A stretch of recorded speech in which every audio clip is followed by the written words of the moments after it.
Oiê, Oiê, boa noite. boa noite. Bom, pessoal, vamos esperar dar umas 8h05, né? Esperar todo mundo entrar. Enquanto isso, vamos conversando, vamos dando uma introduçãozinha. Para quem não esteve hoje, para quem está aqui pela primeira vez, eu sou o Guilherme, eu faço parte da Comissão Pedagógica da MS Flores.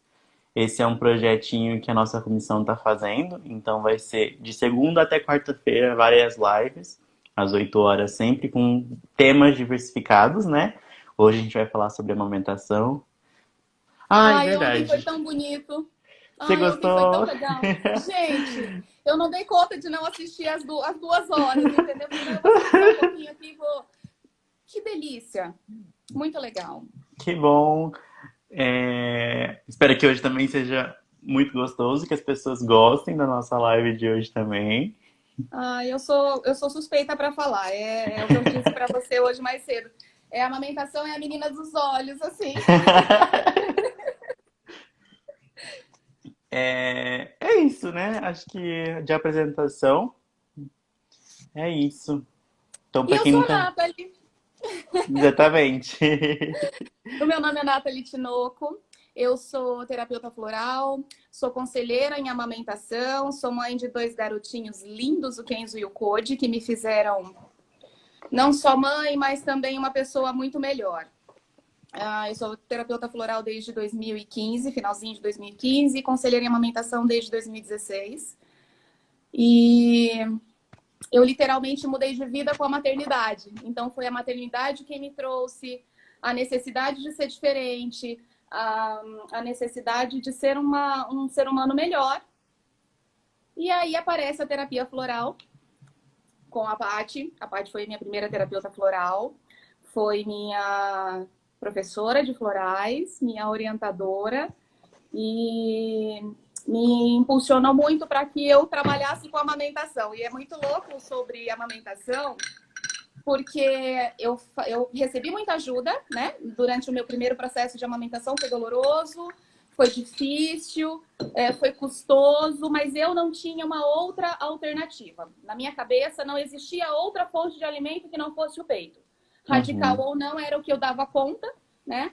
E eu tive a ajuda de uma pessoa de longe que me acolheu. E quando eu disse para ela, mas eu não posso pagar, eu não vou aceitar o serviço online porque eu não posso pagar. Ela falou, não, ajuda quem você puder, quando você puder. E aí eu comecei a falar com amigas do grupo de mães e a coisa foi crescendo, foi desenrolando, até que um dia a Paty embarcou uma amamentação e falou, olha, aqui está o endereço, vai lá, começa, você vai fazer... Tá, mas o que eu faço? Ué, faz o que você sabe fazer, né? Ensina como você sempre comenta aqui. E eu fui. E ela botou até preço, porque eu não tinha condições eu achava que eu não precisava cobrar por isso. E foi incrível. Foi revolucionário. Às vezes eu vejo mães falando que a maternidade é revolucionária. A maternidade é revolucionária. Então, hoje eu vivo de terapia floral e aconselhamentos em amamentação. E algumas mães ainda dizem que eu sou conselheira materna infantil, mas aí eu acho que é bagagem demais, a gente fica só no aconselhamento e amamentação por enquanto. Oi, Pátia, oi, Tília, oi, Ana, oi, Vânia, Oi, Priscila, Priscila, pessoal da Vida Vida, Jaqueline, Maiara, Márcia. Seja, Bruna. seja todo mundo bem-vindo. Deixa eu Obrigada. tentar fazer uma coisa aqui, ó. Hum. Colocar. Oi,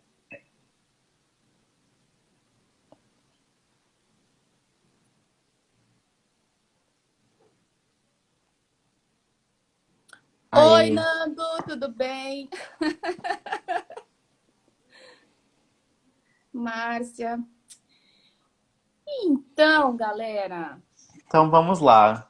vamos. E aí, então, tudo começou por você mesmo, né? Não Por mim, foi. por mim. Não... Uma das minhas frases, Guilherme, é: eu não vou permitir que outras mulheres passem pelo que eu passei, sozinha, Uhum. né? Que O, lindo. o puerpério, que é o pós-parto, né? O momento imediato ao pós-parto, ele é um lugar muito estranho de se visitar. E, obrigatoriamente, quem coloca uma criança no mundo vai passar por esse período interessante.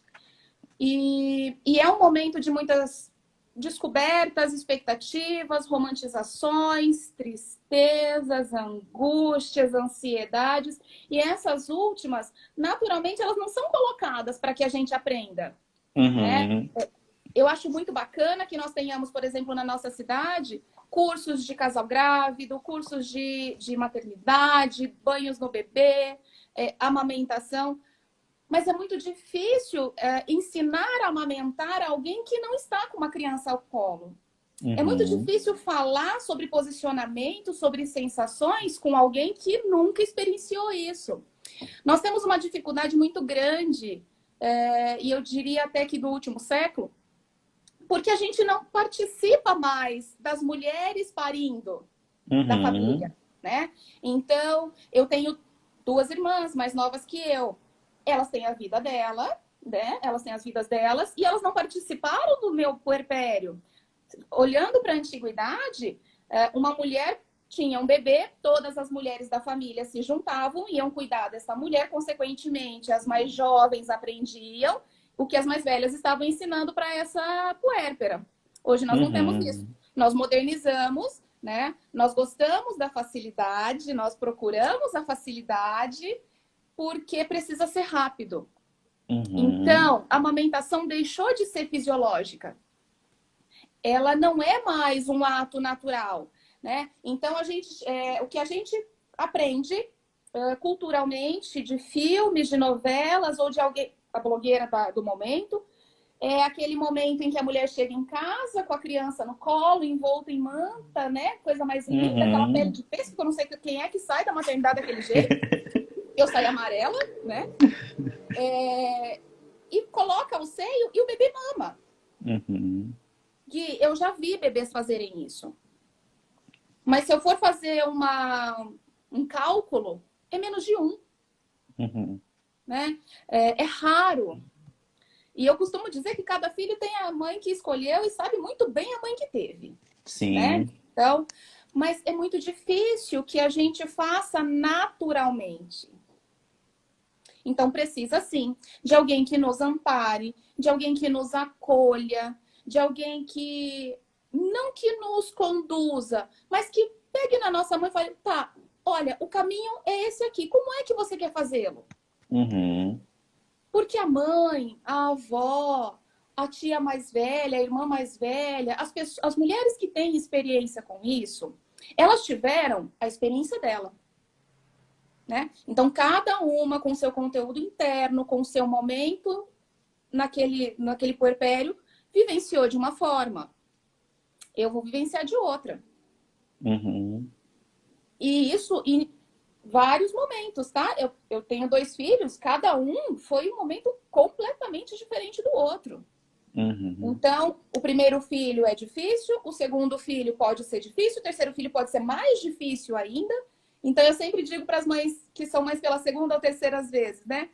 É a primeira vez que você tem 2 filhos. É a primeira vez que você é mãe pela segunda vez. Então, a gente precisa olhar com amor. Eu costumo dizer que o meu trabalho como conselheira em amamentação, e por isso eu não sou consultora em amamentação, é muito mais terapêutico e acolhedor do que técnico. Porque a técnica, os bancos de leite estão prontos para ensinar. Massagem, posicionamento, pega correta, né? Isso daí as meninas estão aptas. Qual é a habilidade que falta? Tempo, disposição e acolhimento.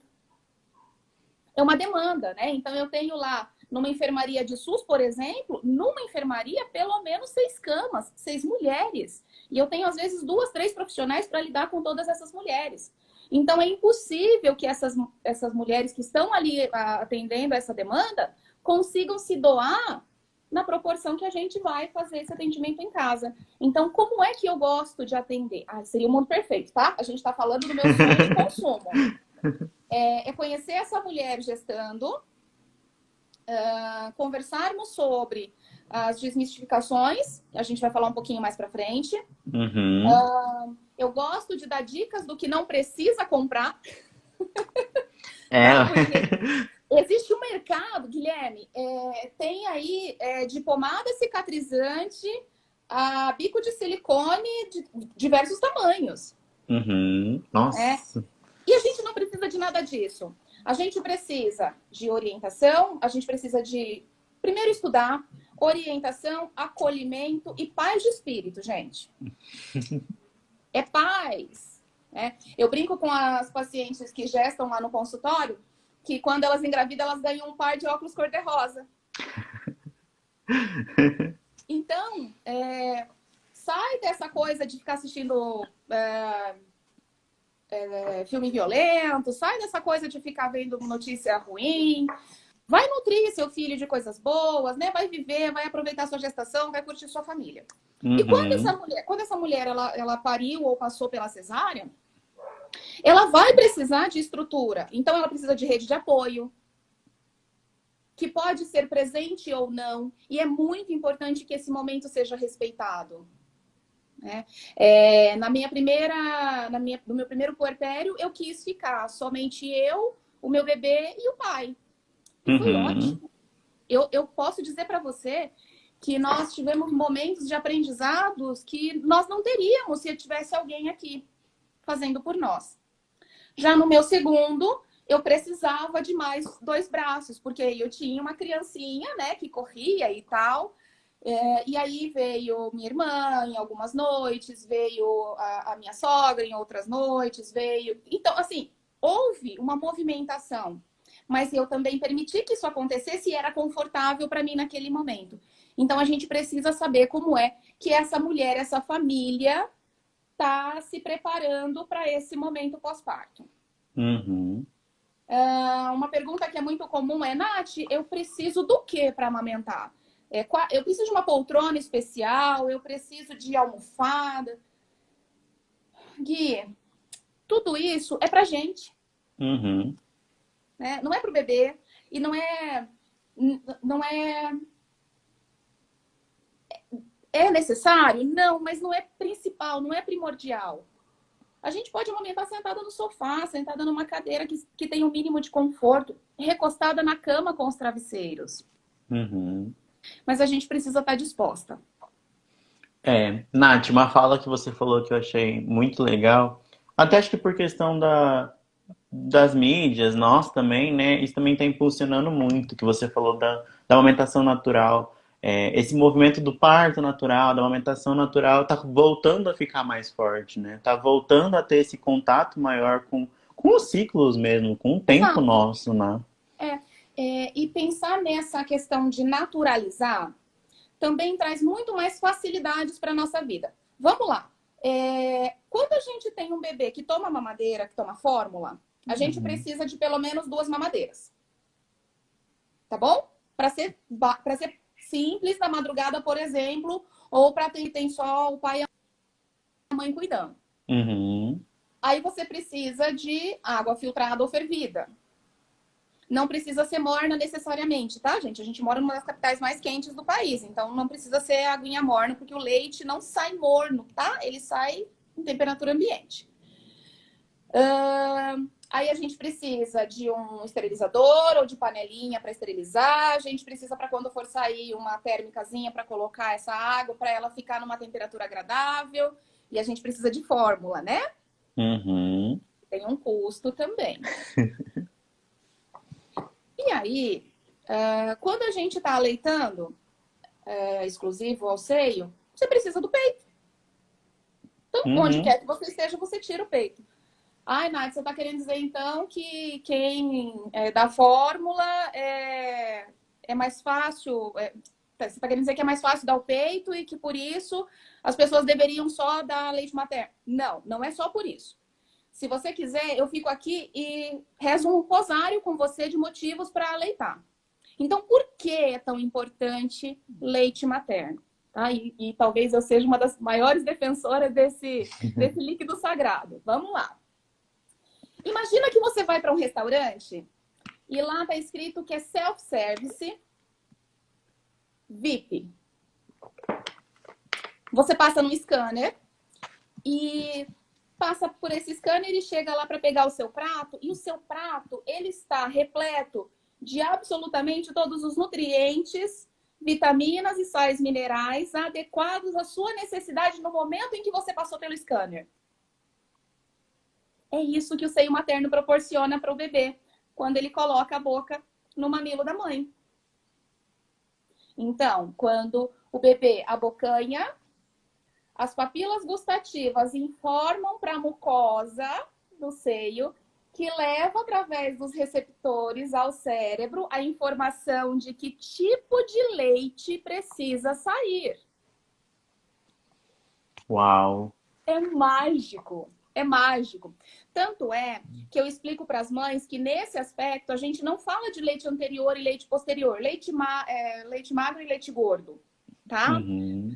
Por quê? Existiu um tempo atrás uma orientação de que quando o bebê não estava ganhando peso, estava tudo ok, pega correta, né, livre demanda, que ordenhasse o primeiro leite, o leite magro, o leite anterior, e aí começasse a fazer a amamentação no seio depois dessa ordenha.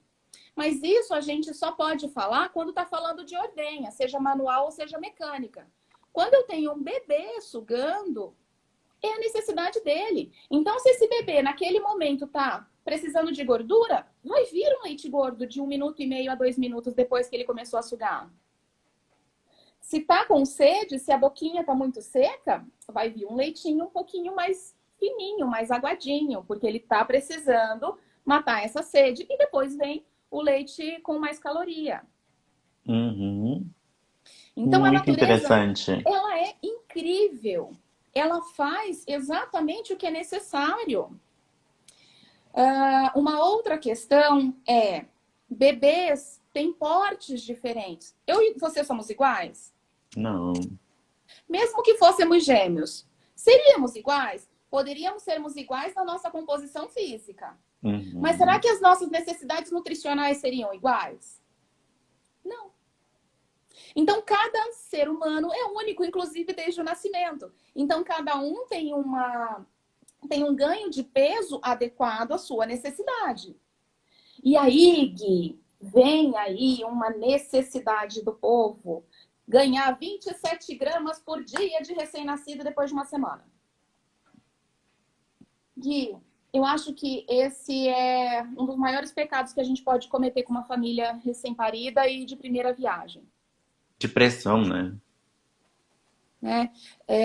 Existem várias métricas a serem analisadas num bebê, não é só a balança, não é só o peso. Então, a gente tem circunferência craniana para ver se esse cérebro está se desenvolvendo, a gente tem a estatura, a gente tem os reflexos desse bebê, a gente Uhum. tem o desenvolvimento motor que ele está tendo. Então, olhar só para o peso na balança é desumano. E aí a gente esquece de olhar para a mulher, que é a fonte de alimentação desse bebê. A gente vai visitar, presta bem atenção, se você já teve amigas ou parentes que estavam recém-paridas, quando a gente chega para visitar, a gente, e aí, tá mamando? Uhum. Todo mundo que está na live, nós temos 19 pessoas mais o Guilherme. Gente, pelo amor de Deus, não façam essa pergunta. Porque a gente não sabe como é que essa mulher está se sentindo nesse aspecto. A Sim. melhor pergunta que a gente pode fazer para uma recém-parida é: como é que você está se sentindo? Como você está? Mesmo quando eu sou chamada e eu sei que o ambiente que eu vou encontrar é caótico, a primeira coisa que eu faço é conversar com a mulher. Eu não vou chegar, colocar neném para mamar, avaliar a mama. Não. Eu primeiro preciso saber como ela tá. Quem é essa mulher? Quais são as expectativas que ela tinha e quais são os momentos que ela está visitando desde que ela chegou em casa. Uhum. O que está vendido para a gente é de que é fácil, né? Está naturalizando, né? A gente está voltando para o natural, tendo as doulas atuando. Graças a Deus, eu acho que eu não teria parido nenhum dos dois meninos se não fosse a minha doula. Tá? É importantíssimo ter uma doula num parto. E só que a gente se prepara tanto para o parto e esquece de pensar que depois vai ter um neném no colo. Uhum. Um neném que chora, um neném que não fala a nossa língua, que não se tocou que nasceu ainda. Gente, bebês choram. Quem não tem filho e tá aí, bebês choram. Eu sempre faço esse exercício com os pais, os avós ou a rede de apoio da mulher, tá? Eu Uhum. peço para eles fecharem os olhos e acordarem. Então, eles acordaram e acordaram num lugar e eles estão sem roupa, deitados numa posição que eles não conseguem se mexer, ouvindo um dialeto que eles não compreendem, tentando falar e não podendo se comunicar. E a única função que está ativa é o choro. E eles só querem sair da posição que estão. Não tem nada mais de errado. Eles só querem se movimentar. Uhum. Então chora. A gente vem de uma criação de que o choro é um problema. Alguém chorou, está triste, está chateado, está com algum problema. A gente Sim. não olha para o choro como uma forma de comunicação. Gente, Uhum. chorar é tão bom. Chorar é libertador. Né? Eu, como boa capricorniana, tive dificuldade de chorar minha vida inteira. Aham. Dificuldades absurdas. E aí eu cresci, comecei a chorar. Fabrício, Fabrício. Quando eu comecei a chorar, eu desandei a chorar. A maternidade me destampou assim de um jeito que eu nunca vi. Vazava por tudo quanto é lado. Mas eu olhei para esse choro como derrota, como fraqueza. E aí eu não tinha muita habilidade de lidar com o choro do bebê. Eu levei, eu acho, de uns Uhum. 10, 15 dias para entender. Só que o meu processo foi só.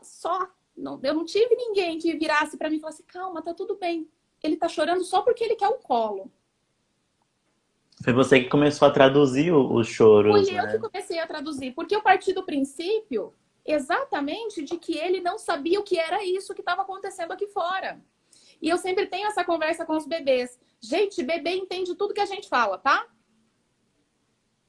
Escuta a mãe desde a barriga. Consegue reconhecer a voz do pai desde a barriga. Portanto, falem com os bebês. Olhem para esses bebês como seres humanos. São miniaturas, mas são seres humanos. Eles não compreendem intelectualmente, esse cérebro não funciona como o nosso, não constrói como o nosso, mas vai compreender o som da voz, vai entender a estabilidade. E uma coisa que é importante, tudo que a mãe sente, esse bebê no colo sente também. Mari, deixa eu te perguntar então, que você estava começando a falar. Então, como que é a sua consulta? Como que é a sua anamnese? Como que Tá? você vai, qual é o seu olhar para, é porque você vai olhar para a mãe, né? No Eu vou primeiro olhar para a caso. mãe. A primeira coisa é olhar para a mãe. Gui, de 10 mulheres, uma tem reais problemas de amamentação. Uhum. Tá bom? Eu preciso saber qual é a expectativa dela. Portanto, tem mulheres que acham que colocou, sentou, o neném tem que abrir a boca e sugar sozinho e fazer aquela boquinha de peixinho maravilhosa que é a pega Uhum. correta. E não é. Né? Às Uhum. vezes, esse bebê nasceu antes de ser a termo, nasceu antes das 38 semanas, ele ainda não tem reflexo de sucção. Às vezes, esse bebê nasceu imaturo, né? Não prematuro, mas imaturo no que tange essa oralidade. Então, ele vai ter dificuldade em sugar. Então, eu preciso Uhum. entender qual é o contexto, qual é o plano geral. Feito isso, eu já estou sentindo como é que está o ambiente, eu já vou dando uma olhada em volta, quem é que está ali, como é que ela reage às pessoas que estão ao nosso redor. Tem muito de feeling aí, tá? É muita energia mesmo. Eu já... Uhum. Eu sou persona non grata em algumas famílias em Campo Grande. Porque eu já cheguei no meio de churrascos, né? De festas para receber o bebê. Juntei mãe e bebê que estavam lá largados num canto e levei para o quarto, porque ali não era lugar. Essa Uhum. mulher precisa de recolhimento, essa mulher precisa de paz, de tranquilidade, não de uma festa, né? Fumaça e colocar o Sim. peito que está dolorido às vezes, ou a dificuldade dela em público. Então, eu faço toda essa análise de ambiente e aí eu vou avaliar a mama. Porque são várias as necessidades, né? Raramente eu chego na maternidade para a primeira mamada. Porque é isso que Uhum. eu estava falando de mundo perfeito. O mundo perfeito era eu chegar na maternidade. Então, assim, entrou em trabalho de parto, me liga, ó, começou meu trabalho de parto. Alguém da família ou a doula nasceu, foi pro quarto. Foi pro quarto, não fez a hora de ouro, porque assim, nasceu o bebê, a Organização Mundial da Saúde, a OMS, ela orienta que seja feito o contato pele a pele e a tentativa de amamentação na primeira hora de vida do recém-nascido. Uhum. Isso é a hora de ouro. Para que haja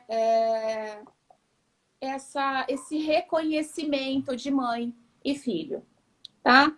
Se isso não foi feito, em Campo Grande, a maioria dos pediatras e dos obstetras que são humanizados, eles estão trabalhando nessa linha.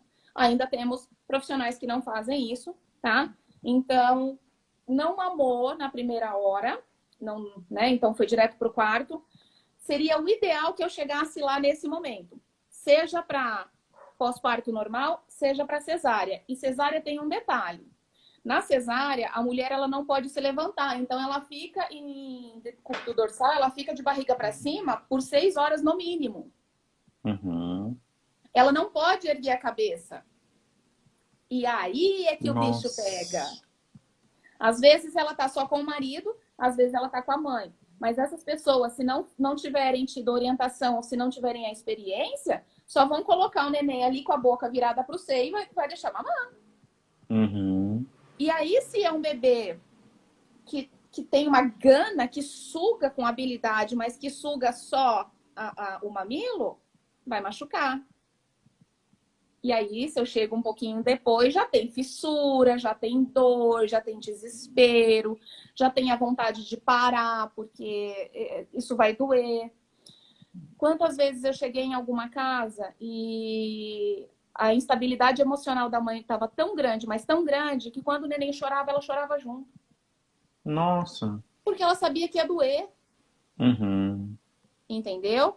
Então, calma, respira. Eu sei que dói. É a primeira coisa que eu falo para elas. Eu sei o que você está sentindo.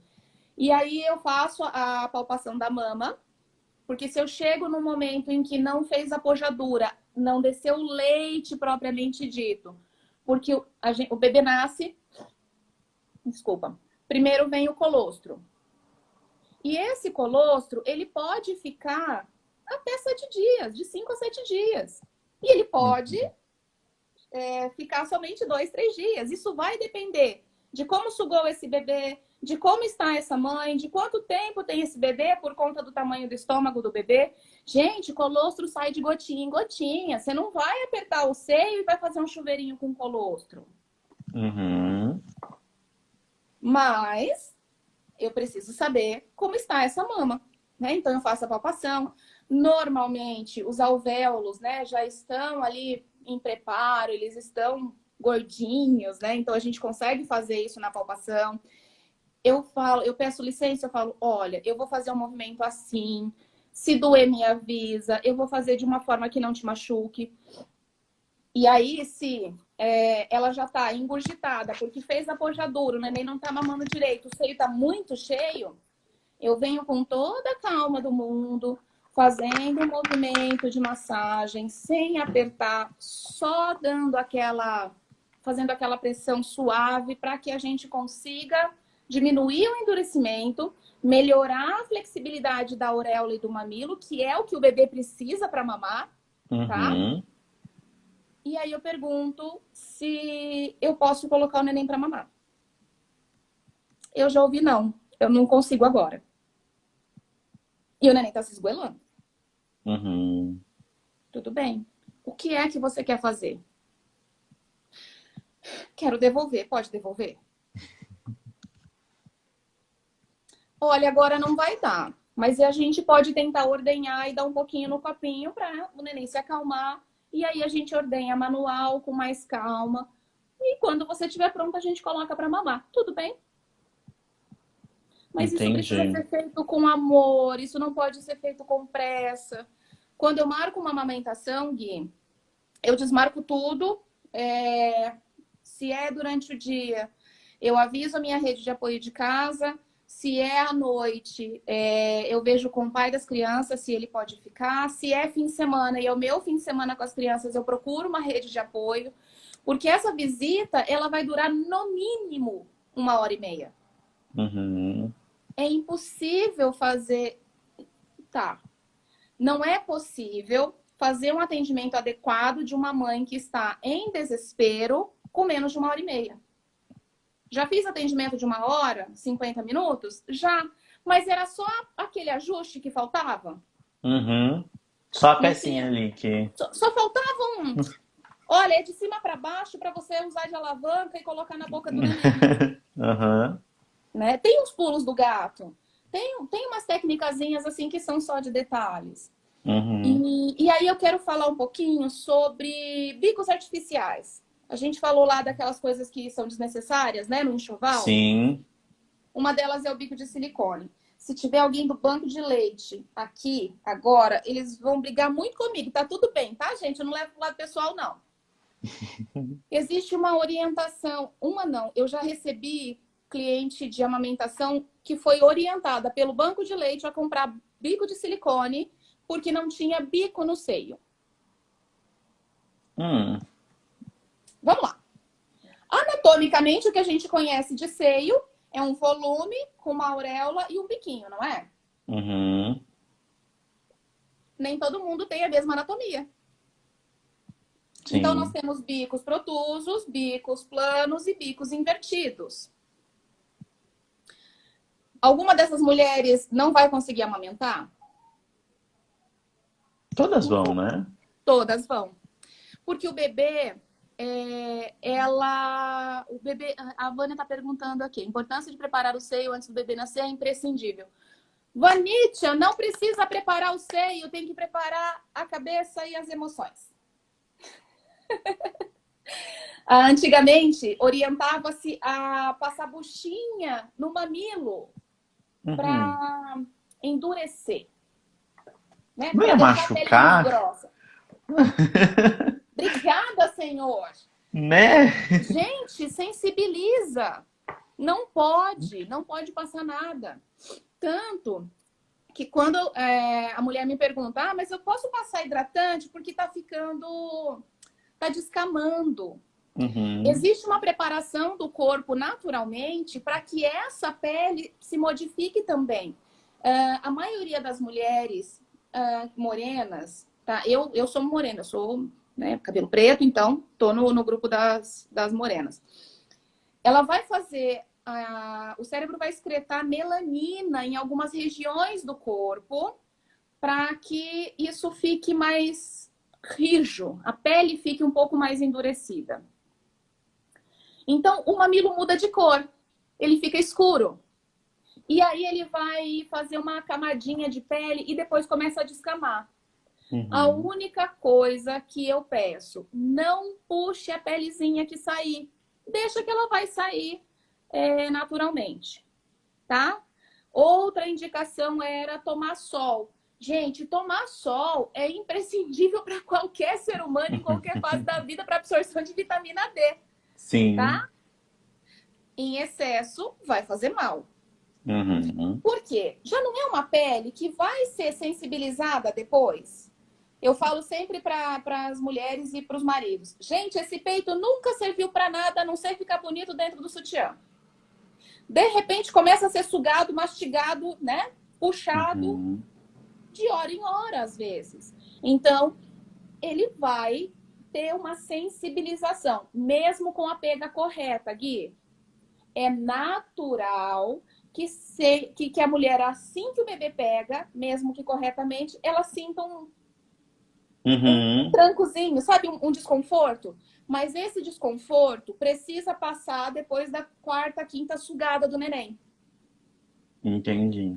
Isso vai durar a amamentação inteira? Não, são os primeiros dias. Eu já vi melhorar em 5 dias e eu já vi melhorar depois de 15, 20 dias. Vai depender da sensibilidade de cada um, Uhum.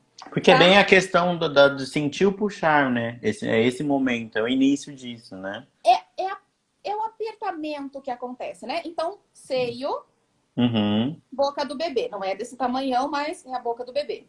Então, qual que é a minha orientação sempre? A ponta do mamilo para o nariz do bebê. Então, é Uhum. como se, ao invés de eu tentar fazer isso aqui, eu tentasse fazer isso. E a parte de baixo da auréola, ela vai fazer isso aqui, ó. Uhum. Então, serve de alavanca. Abriu a Entendi. boca, né? Então, apontou lá em cima, a boquinha tá aqui, mesmo que seja uma boquinha pequena, está apontando lá, o lábio desce junto com o maxilar e sugou. Tá vendo que fica livre? Uhum. É assim que precisa ficar. Porque a ponta do mamilo, numa boa pega, vai chegar aqui, ó. Entendi. Então, começa a fazer a sucção, já desce direto no início do tubo digestivo. Até para E não aí, machucar só o bico, né? exato, a fissura ela acontece quando isso aqui é feito. Uhum. Né? Então, tem atrito de língua, tem atrito de palato, tem atrito, às vezes, da gengiva. Então, isso vai fazer um assado, vai ficar. E a tendência é de assado começar a sangrar e fazer a fissura de abrir, Uhum. tá? E aí, por que é que às vezes existe essa orientação do bico de silicone para quem tem bico plano? E alguém aqui perguntou isso, olha lá, Kati. Quero ser mãe, não tenho bico no seio, preciso fazer alguma preparação para ajudar? Não, não precisa. Tem alguns médicos que orientam a mãe puxar o mamilo e ficar fazendo bico. Tem no mercado algumas conchas também, que elas não são conchas para aparar leite. Elas são conchas para fazer a protusão do bico. Uhum. Na minha primeira gestação, eu usei essa concha. A única coisa que resolveu foi que eu fiz fungo antes de eu ter neném. Nossa. Olha o perigo. Sim. E por que fez fungo, tá? Eu vou explicar porque assim a gente precisa entender quais são os caminhos. Eu saía para trabalhar às 7 horas da manhã, eu entrava no trabalho às 7 horas da manhã e eu só saía às 7 da noite. Então eu passava o dia com ela, eu não tirava. Não existe uma Uhum. orientação. Talvez, Guilherme, só talvez, eu não vou saber disso porque eu não oriento e não vou usar isso nunca mais na minha vida. Se eu tivesse tirado no meio do dia, lavado, higienizado a mama e colocado de novo, talvez isso não tivesse acontecido. Mas Uhum. eu usei por. Eu não chegou a uma semana. Não chegou nem a isso. É, fez, né? Medicou, cuidou, passou, graças a Deus. Mas não tem necessidade de fazer nenhum preparo. O que a gente Uhum. precisa fazer, Kati, é desde a primeira vez que esse bebê mamar. Então, é importantíssima a escolha de um profissional da pediatria, né, na recepção desse recém-nascido, ou da doula, ou da obstetra mesmo, que faça uma boa pega. Porque o cérebro não está em formação, né? Nasceu ali um cérebro que só está reagindo é, no reptiliano, ele só está reagindo mesmo, ele não faz construção nenhuma. Aprendeu, vai ficar repetindo aquilo que aprendeu. Então, se aprendeu errado, vai repetir errado. Uhum. Então, quanto antes a gente faz esse aprendizado correto, o bico naturalmente se forma. Não Pela, precisa, pelo natural mesmo, né? pelo Espontâneo natural, mesmo. inclusive pelo formato da boca do bebê. Gui, eu atendi uma cliente uns anos atrás que de mamilo ela tinha 6 centímetros, 5 para 6 centímetros. Uhum. E eu sei porque ela sabia quantos centímetros tinha, tá bom? Eu não menti. Uhum. E eu cheguei lá e estava bem macerado, porque ela só deixava o neném sugar o mamilo, porque ela tinha medo dele sufocar com o mamilo dela. Vamos lá. Muito curiosa que sou. Fui lá e fui vendo e conversando, nananana.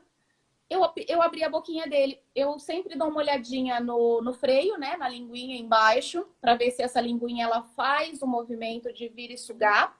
Porque quem mama, quem ordenha o seio materno é a língua, não são os lábios. E aí eu vi que a boquinha dele, quando ele bocejou, era funda. Uhum. Gente, cada bebê é feito anatomicamente para a mãe. Eu ensino para o posicionamento do neném no colo da mãe. E eu sempre falo, gente, coloca a mãozinha, né, a sua mão no entrepernas do bebê, que aí naturalmente a nuquinha vai estar na dobra do cotovelo. Quando a mulher respira fundo e relaxa, o neném fica na altura em que precisa para mamar. Quando eu faço, raramente tem um bebê que cabe em mim, Guilherme. Uhum. Não é meu. Sim. Se o corpo foi projetado para estar no colo daquela fêmea, gente, imagina se a boca não vai ser projetada para mamar naquele seio. Que incrível. A natureza é perfeita, tá? E aí, por que é que se orienta, então, o bico de silicone? Porque é rápido, faz com que o bebê sugue, essa mãe vai ficar mais tranquila, a alta acontece e, infelizmente, dali 2 ou 3 semanas, nós temos uma produção de leite diminuída. Nós temos um Uhum. bebê que naturalmente não vai ficar ganhando tanto peso. Vamos lá. Anatomia do seio, né? Então, aqui a glândula mamária, né? Aqui, dutos lactíferos, auréola e mamilo. Quando eu falo de pega correta, a gente não fala só para que não tenha machucado. Uhum. Existe a necessidade da pega correta para que haja a ordenha. Porque se eu mamar aqui, vai ser retirado somente o leite que está parado na auréola por conta da gravidade. Uhum. Eu não vou ordenhar da glândula. Porque o peito, ele não fica lá acumulado de leite e esvazia no final da mamada. Peito é uma fábrica. Fábrica de produção constante. Portanto, depois lá da pojadura, depois de um tempo de amamentação, eu brinco com as clientes o seguinte: eu falo que elas nunca mais se livram de mim, Gui, porque elas ficam tocando para mim no WhatsApp Uhum. por uma semana. Todos os meus contatos são silenciados no WhatsApp. E aí terminou. As clientes de amamentação ficam tocando uma semana, porque eu fico de perto, eu fico acompanhando. E dou a atenção que elas precisam na hora que elas precisam. Se eu tô com um paciente no consultório, eu peço licença, eu respondo, ou eu atendo, ou eu aviso que eu vou ligar dali a pouquinho. E aí eu aviso para elas, gente, não sofram sozinhas. Tem uma dúvida? Eu não sei tudo, Gui. Uhum. Adoraria. Não, eu seria o nojo. Não, melhor não saber tudo. Mas sobre amamentação, sobre primeiros cuidados, sobre a relação mãe e bebê, o que eu não souber, eu vou virar o mundo e vou descobrir. Porque tudo que eu sei foi assim. Uhum. Mesmo com curso, a gente só aprende com a experiência, né? E aí eu sempre falo para elas, quando tiver lá com 1 mês e meio, 2, vocês vão me ligar ou vão me mandar uma mensagem, Nath, eu tô sem leite, acabou meu leite, meu peito tá murcho, eu não fico mais com o peito cheio. Não vai ficar mais com o peito. Oi? Oi? Aqui Porque, tá normal. porque a mama, ela não foi estruturada para se manter cheia com muita constância e por muito tempo. Uhum. Então, acontece o nascimento do bebê, os hormônios femininos fazem a produção, o estímulo da produção de prolactina, que é o hormônio responsável pela produção de leite.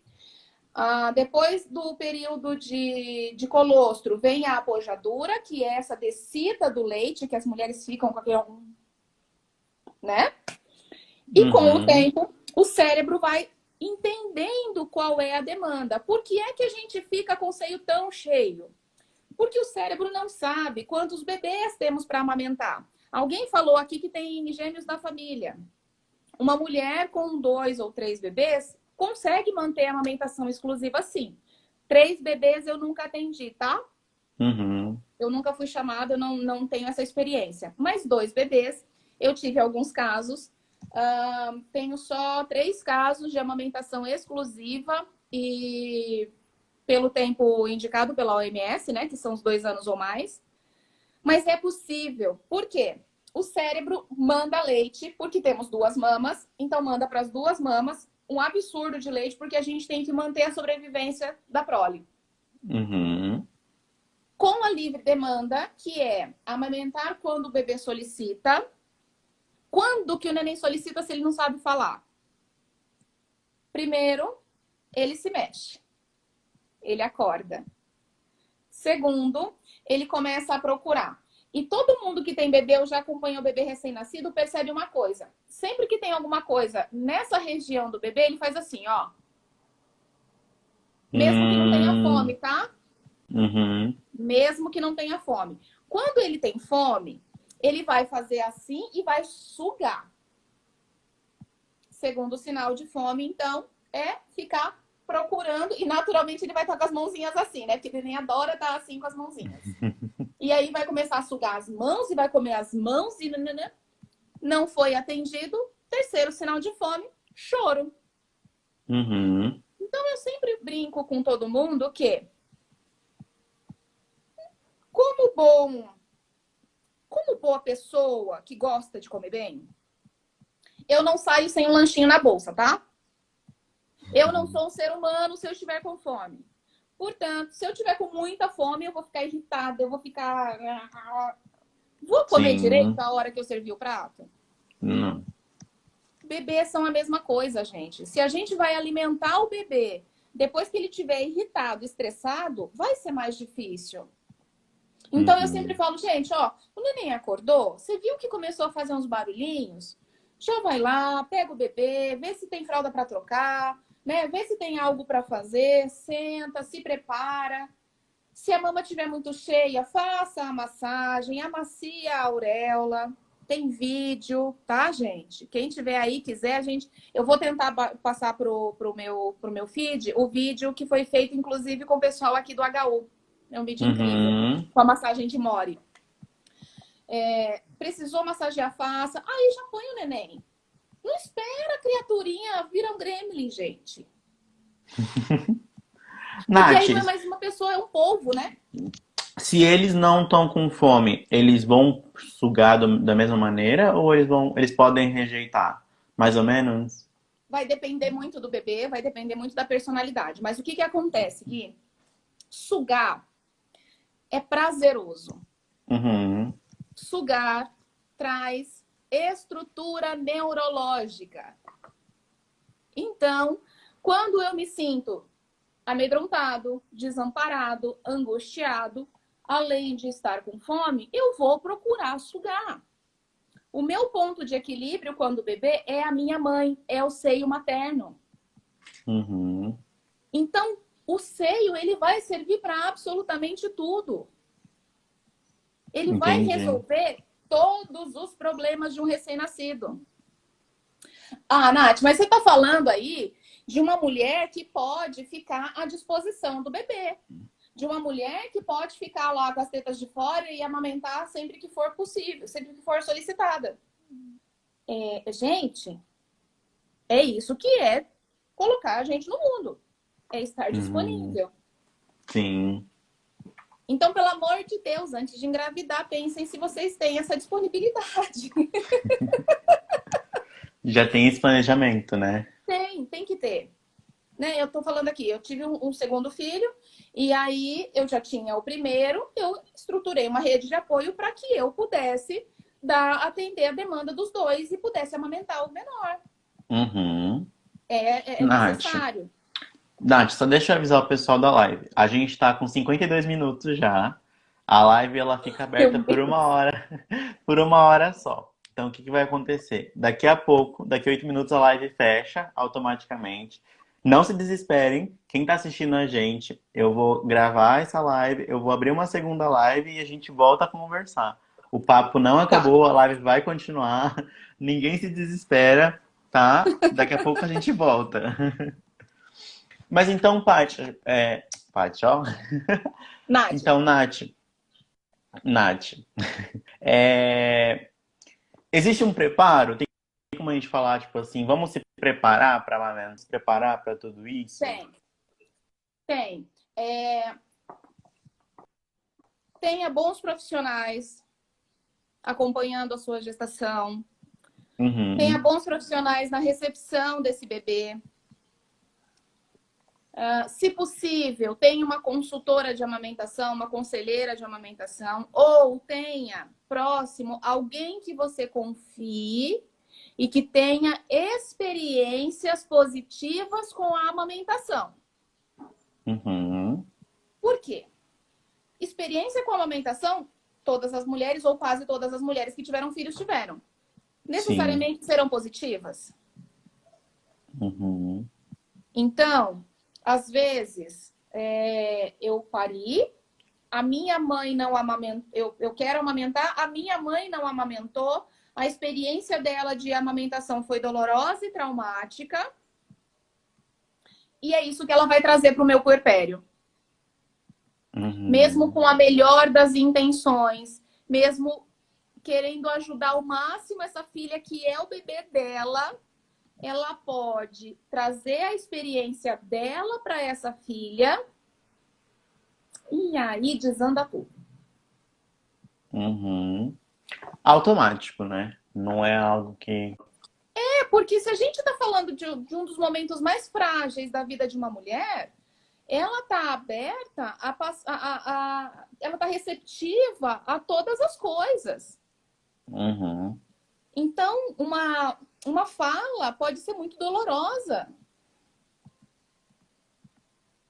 Hoje falei sobre isso em um post, recomendo demais a ajuda de uma consultora em amamentação. Legal, Carol, eu vi lá o seu post. Porque o que acontece? A gente está lá com o bebê no colo e a gente vai revisitar o nosso momento de bebê, gente. uhum, E nem todo mundo mamou,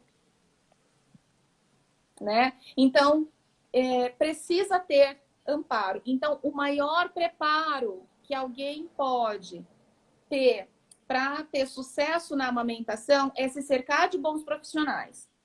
Isso é um braço. Uma outra questão é: eu estou disponível a nutrir alguém? Nutrir uhum. amplamente, gente. Porque peito não é só papá, né? Não é só comidinha, não é só encher barriga. Não adianta, é que o celular tá aqui, mas não adianta eu estar com o neném no colo e ficar aqui, ó. Aham. Gente, nem peito e nem mamadeira. Porque aí eu prefiro. Já aconteceu e eu já tive que fazer essa orientação. Eu prefiro 1000 vezes que essa mulher se despeça desse momento de amamentação, terceirize esse momento de alimentação do bebê para quem vai nutrir emocionalmente essa criança com uma mamadeira. Uhum. É necessário que tenha prazer, é necessário que tenha envolvimento, é necessário que tenha disponibilidade emocional, que tenha disponibilidade de tempo. Não existe um tempo de mamada especificamente. Vai depender de como o bebê suga, vai depender de quanto leite está vindo.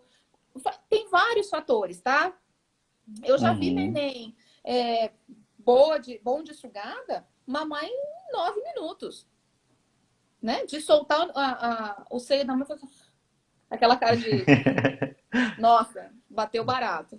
Então, e já vi bebês que têm tanta necessidade de sucção ficarem 20, 30, 40 minutos direto no seio da mãe. Isso vai depender muito de várias questões, inclusive as emocionais. Uhum. Tá? Então, Que aí, preparo físico não precisa, gente. uhum. Que É aí eu acho que preparo emocional. é a hora que a gente entra bem na parte o emocional, né? Tanto da mãe com o filho de se conectar com ele, quanto da mãe com o leite, né? Exatamente. E aí todo mundo me pergunta assim, mas o que eu preciso fazer para ter bastante leite? Confiança, paz de espírito e algumas horas de sono com uma boa alimentação. Uhum. Só. Preciso estimular, preciso de um galactogogo, né? Que é o nome das coisas que fazem o aumento da produção. Preciso lá do remedinho que o médico passou para aumentar. Não. Tem um Uhum. percentual muito baixo. Eu não consegui achar o meu material que tem o percentual exato de mulheres que não fazem produção nenhuma ou produção inadequada de prolactina. É baixíssimo, Gui. Eu só atendi uma mulher em Campo Grande até hoje que não produzia prolactina. Tá? Nossa. Não produz prolactina, Então, portanto, não tem leite. não tem leite. Aham. Então, Né? questões fisiológicas não é o problema maior, né? Não. Questões Não é o que fisiológicas, né? vai dar. Então baixa ou produção nula de prolactina. Cirurgia Uhum. mamária prévia, no método antigo, redução de mama. Prótese não impede a Uhum. amamentação, tá? Vai depender muito da técnica. Até hoje eu não atendi ninguém com uma técnica diferente que é a entre a glândula e o músculo, né? Para colocação da prótese. Uhum. Uma coisa que raramente acontece com quem tem prótese é vazar o seio, né? Então, assim, quem tem prótese não Olha. tá livre de ficar azedo de leite. Eu não sei, um cirurgião plástico me disse que pode ser por conta da... A gente vai cair, tá, gente? Oi, oi. Voltamos. Olha, gente, aqui de Aê! novo. Voltamos, tudo normal. Voltamos. Gente, ó, se você deixar, a gente amanhece falando disso. Tem muito assunto. Tem muito assunto. Me lembram de onde nós paramos. A gente estava falando sobre a questão do vínculo, né? Sobre a Tá. questão do emocional com a mãe. E dessa produção de leite. Isso.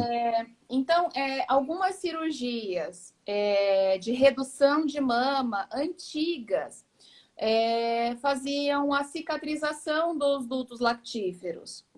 As técnicas mais atuais não fazem mais isso, mas eu sempre gosto de avaliar, de apalpar, de massagear para mostrar para as mulheres que elas estão trazendo esse leite. Porque o que acontece, Gui, se tem dutos lactíferos obstruídos por cirurgia?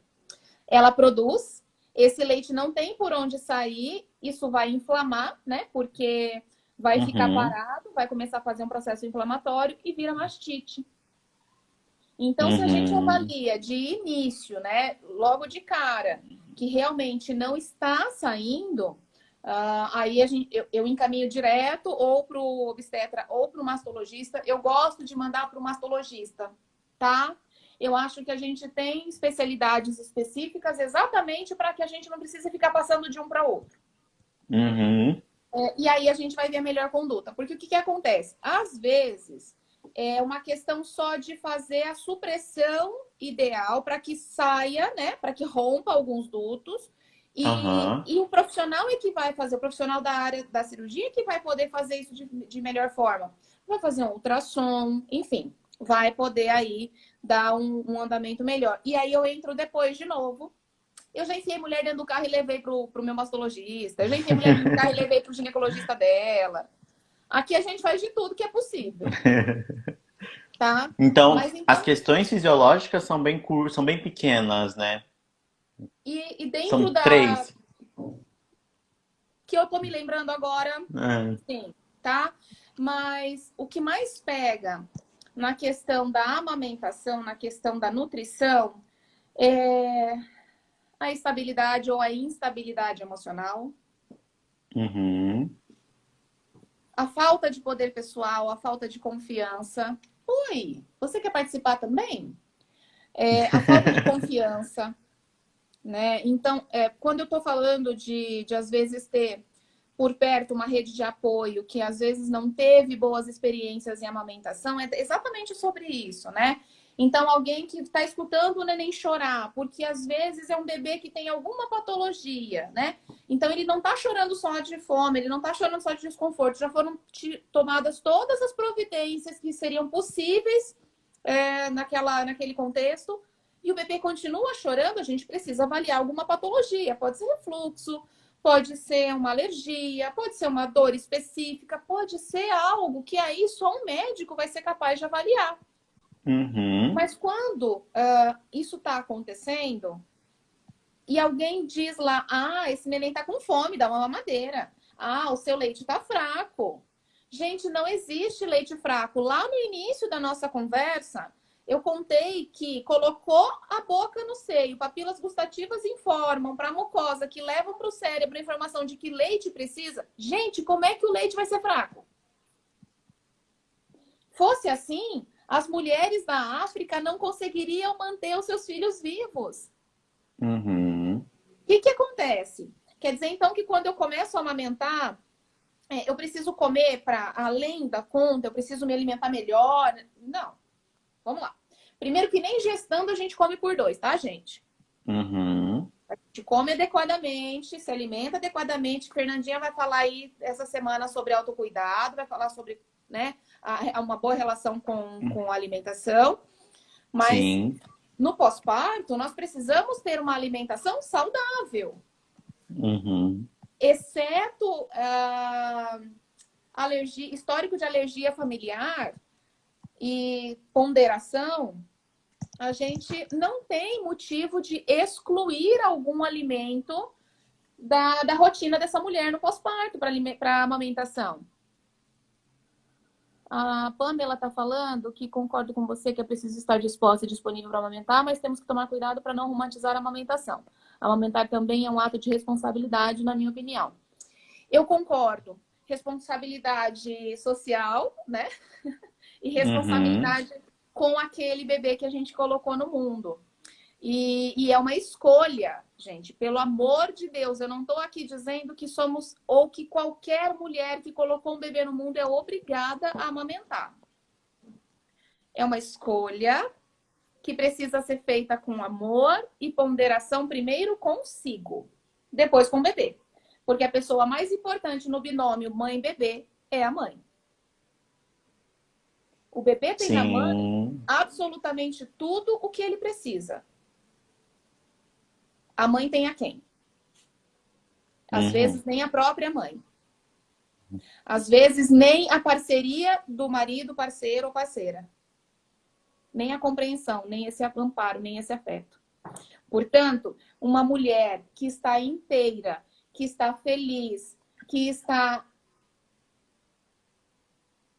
inteira, não tem outra palavra, para mim não tem outra palavra, tá? Uma mulher que está inteira, ela vai conseguir decidir se amamentar vai ser saudável ou se vai ser um custo.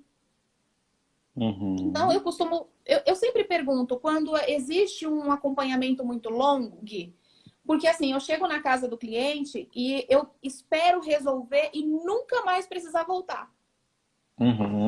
Tá? Eu tenho um amigo que fala que eu não sei ganhar dinheiro. Ele fala, não, você tem que fazer pacote. Tá? Eu tenho os pacotes. Mas quando precisa de mais de 2 visitas, o meu sistema de alerta liga, é aí que entra a terapeuta floral. Tá? Que aí já é um sinal de alerta mesmo. Se não tá resolvendo, existe algum problema maior por trás disso que eu não estou enxergando ou que eles não estão falando. Então, precisa ser bom para todo mundo, principalmente para essa mãe. Então, é assim, eu tô com a pega correta, eu não sinto... Quer ver uma coisa que acontece muito? A dor não passa. Pega bonitinha, boca perfeita, não tem freio curto, anatomicamente tudo perfeito, fisiologicamente tudo correto. A dor não passa. Que dor é essa? Onde é que tá doendo e por que é que tá doendo? Qual parte sua? Eu já perguntei isso para algumas mulheres. Qual parte sua não consegue se liberar para fazer disso um momento prazeroso? Ah, mas é que Uhum. eu preciso, eu tenho que fazer. Gente, eu não acredito que ser mãe seja padecer no paraíso. Eu cresci ouvindo isso, inclusive, na minha família. Eu não acredito. Primeiro, porque eu não acredito que a felicidade de alguém se construa na infelicidade de outra pessoa. O Uhum. custo da felicidade, da alegria dos dias de alguém não pode ser o preço para outra pessoa ser feliz. Como é que eu vou ensinar a felicidade e boas escolhas para alguém que acabou de chegar no mundo se eu não estou fazendo uma boa escolha por mim?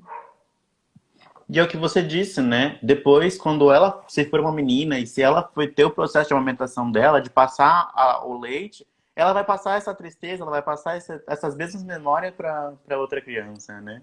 Isso se ela conseguir fazer a escolha de ser mãe, Uhum. tá? É, Então, é é uma questão. profundo, É. é denso, eu falei para você. Aham. Então, existe sim baixa produção de leite materno? Pode existir por conta fisiológica? Pode. E aí a baixa produção ela pode acontecer pela pega incorreta, ela pode acontecer porque entrou esse bico de silicone, que é a maioria dos bicos de... Eu só tive uma cliente que teve sucesso com bico de silicone porque ela usou o bico de silicone como ferramenta para ela. Uhum. Ela conseguiu alcançar o poder pessoal, o empoderamento para amamentar o filho com um bico de silicone. E aí, o marido dela rodou Campo Grande e achou um bico de silicone que era tão fininho que nem parecia que era um bico. Tá? E o bico de silicone, ele tem, naturalmente, a maioria das marcas, um bico muito protuso, Gui. O que Aham. acontece? Imagina-se que precisa desse bico? Quando o bebê sente uma pressão no céu da boca, ele fecha e a língua vem para fazer essa sucção. Isso a gente faz massagem. Uhum. As fonoaudiólogas fazem lá no banco de leite. É só a gente ir lá e pedir, tá? A Carol descobriu que meu bebê precisava da massagem na língua. A pega estava boa, sucção forte, sem língua presa, soltinha, só tinha que massagear. Eu me lembro, Carol falou comigo e fizemos essa conversa por telefone. Porque o que acontece? Se o bebê nasce sem esse estímulo de sucção, sem esse reflexo, perdão, de sucção, a gente vai estimular para que ele aprenda que ele precisa, né, sentir algo ali e fechar a Uhum. boquinha dele. O bico de silicone, ele faz essa vez de mamilo. Qual é o problema? Se ele tem um comprimento muito grande, ele não é anatômico, certo? Ele é uma borracha, ele não vai se moldar. Sim. Vai fazer com que a pega do que vem dentro do bico seja curta. Vai cair Uhum. naquele lance lá do bebê que mama só o mamilo. Não vai Sim. ordenhar daqui para poder puxar leite lá da glândula, dos alvéolos, Uhum. tá? Então, o bico de silicone pode fazer com que a produção dessa mulher fique mais baixa, porque o cérebro vai entender que ele não precisa mandar tanto leite, ele não tem uma demanda solicitando. Uhum. Ah, pode acontecer. Eu tive alguns atendimentos que foram, para mim, aprendizados incríveis. Pega correta, produção adequada, bebê perfeito, com sucção perfeita, a mãe super disposta, disponível emocionalmente, mas alguém, em algum momento do pós-parto imediato dela, disse que mas é que esse bebê é muito grande, vai precisar complementar porque ele vai sentir muita fome. Acho que esse leite não vai ser o suficiente. Uhum. Isso ficou gravado na cabecinha dela e ela tinha certeza que o leite dela não era o suficiente. Gui, eu me lembro dela ter passado por uns 3 pediatras, tá? A gente fez uma via crucis. No final da primeira quinzena que eu tava com eles, a gente teve uma conversa muito franca, eu ela e o marido. E aí ela me contou essa história. Eu falei, Foi tá. aí que você descobriu aonde que. Eu falei, você topa topa tomar um floral? Não, o médico já me passou lá um remédio tal que aumenta a produção, tananã, tananã, tananã. Eu falei, tá. Mas você já falou pra mim que não gosta muito de medicação, você não quer tentar algo natural? O floral, ele vai fazer com que você consiga entender as emoções que estão acontecendo, lidar com essas emoções, vai te trazer mais equilíbrio, vai te trazer mais conforto. A gente faz uma fórmula que te ampare, que te conforte nesse momento e que te empodere. Uhum. Gente, poder é o que a mulher tem. Você já viu uma criatura trazer pessoa para o mundo? Né? Não tem poder? É o poder da vida. E aí basta um cristão falar que Uma frase. é uma frase. Às vezes em casa alguém fala, ai, mas você tem certeza que você vai dar mamar de novo? Mas de novo essa criança... Gente, a criança só... Eu brinco que bebês dormem, mamam, fazem cocô e choram. Mamam, dormem, fazem cocô e choram. Fazem cocô, choram, mamam e dormem. Gente, é para isso que a gente nasce, né? E depois a gente vai adquirindo outras habilidades. Então, eu preciso que haja confiança. Primeiro vem a disponibilidade, vem a vontade, mas que haja confiança também. Que haja a querência, que haja a estrutura emocional para sustentar essa querência, né? Essa disposição emocional. Mas tem que ter confiança, gente. E esse bebê não ganhava peso. Ele começou a perder peso. Até que o médico falou para ela, então complementa. Os Que dois era o médicos que tinha anteriores... colocado na cabeça dela, né? Exato. Exatamente isso. Os dois médicos já tinham falado, né? E aí a terceira médica, que é uma apoiadora da amamentação aqui em Campo Grande, falou, então complementa, a gente faz translactação. Me perguntou se eu fazia, eu falei, eu ensino a fazer sem problema nenhum. E aí a médica e eu já tínhamos conversado com ela, já tínhamos falado isso tudo para ela, né? Que o corpo dela ia produzir. E aí ela falou assim, mas como é que eu vou saber que tá alimentando se até agora não tá? E aí eu falei para ela que ela precisava dar uma chance para si mesma. E acreditar que o filho dela tinha escolhido essa mãe para ele. Sim. Eu acredito nisso, tá? Eu acredito que isso isenta de qualquer religiosidade, por favor. Mas eu acredito que nós temos o privilégio de escolhermos os nossos pais. Então, numa configuração milenar, com um poder superior, com Deus, com Buda, com Alá, seja qual a denominação desse poder, nós nos juntamos e fizemos acordos e estamos aqui. Sim. Para eu escolher a minha mãe, eu e ela temos algo em comum e precisamos estar aqui. Eu sempre falo nos meus posts que eu sou muito grata pelos meus filhos terem me escolhido. Porque eu sou uma mãe que, né? Vai, filho, vai, voa, passarinho, né? Vai! Eu sou uma mãe que adora colo, que adora abraçar, tanto que eu fiz esterogestação. Eu ainda amamento o meu caçula, que vai fazer 3 anos, né? Que tá indo embora já de mim, que já tá liberando essa mãe da amamentação também. Mas que tô criando para que eles sejam pessoas independentes, autônomas. E eles me escolheram mesmo assim. Uma mãe doida, pancadona, que adora trabalhar. Né? Que às 9h18 da noite tá fazendo live falando de amamentação para outras mães enquanto eles estão no pai. Sendo amados, cuidados e acolhidos. Então a gente precisa acreditar nessa relação. Sim. O corpo, ele vai tirar da mulher a necessidade que o bebê tem. Então, sobre a alimentação da mãe, é importante que ela tenha uma alimentação razoável para que ela não fique doente. Porque o leite que o bebê vai consumir vai ser a necessidade dele. Exatamente. Nath, já que você falou de desmame, que está começando esse processo, então vamos falar de desmame natural. Vamos falar desse processo, de acho que é o processo que você defende, né? De desmame natural. Ai, Gui, eu sou uma bruxa, viu? Porque assim, a ideia de desmame natural é a ideia da condução do desmame pelo bebê, Uhum. pelo toddler, né? Que naturalmente vai acontecer depois dos 2 anos. Então vamos lá.